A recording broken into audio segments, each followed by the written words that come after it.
This Perp back with another video, and Childish Gambino is back with some brand new music. It's been like 8 years since like Awaken My Love, which is a phenomenal album. And I'm glad he took some time off, and I really like his music. Not all of his music is my taste, but I appreciate that Childish Gambino just has a unique sound every time he comes out. And he definitely doubles down and gives us some fresh music with this, right?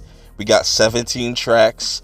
Each track just has a completely different vibe. I didn't know what to expect going into this. You had the single that he put out, Lithonia, which is probably like the strongest track on here, and maybe I'll warm up to some other tracks, even though there are some tracks on here I really fucking dig, and you could just put on and just vibe to. This whole album is just a vibe.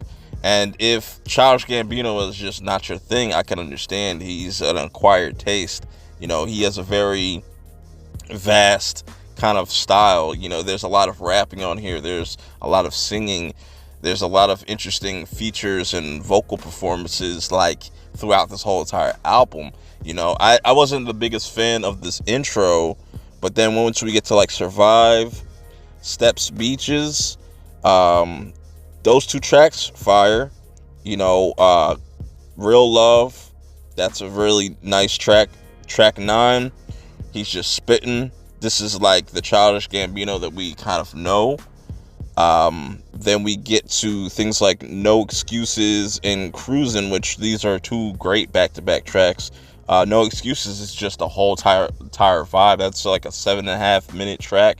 You could just pop that on, light you up, light you some loud, and enjoy the day. And then you got things for fathers out there with the Dadvocate. That's another smooth track. I really like what he does on Cruising, though. He taps into that, that thugger type of vibe at the beginning.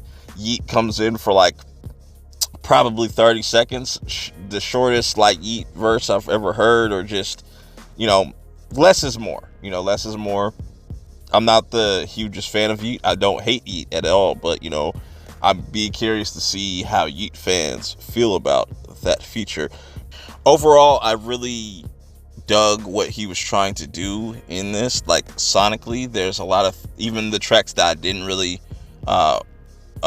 like on here, I appreciate that he's trying to do something different, like create a completely different sound, something I've never heard before, mixed with something familiar, and out of these 17 tracks, I probably got like 6 songs I could skip. It's still a solid project, and maybe those songs will grow on me over time, because I'm definitely going to listen to this. It's a really good summer album.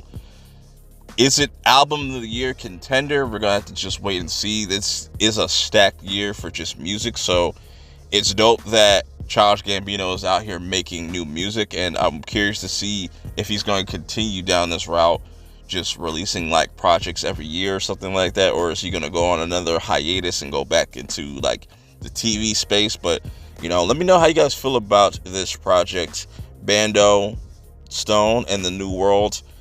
Did this live up to your expectations? You know what I'm saying? And I think also it'd be helpful if there's some visuals for a lot of these tracks, because I could definitely get a sense of where Childish is going with a lot of these different tracks. But anyways, let me know how you guys feel about it. Until next time, I will see y'all in the next one.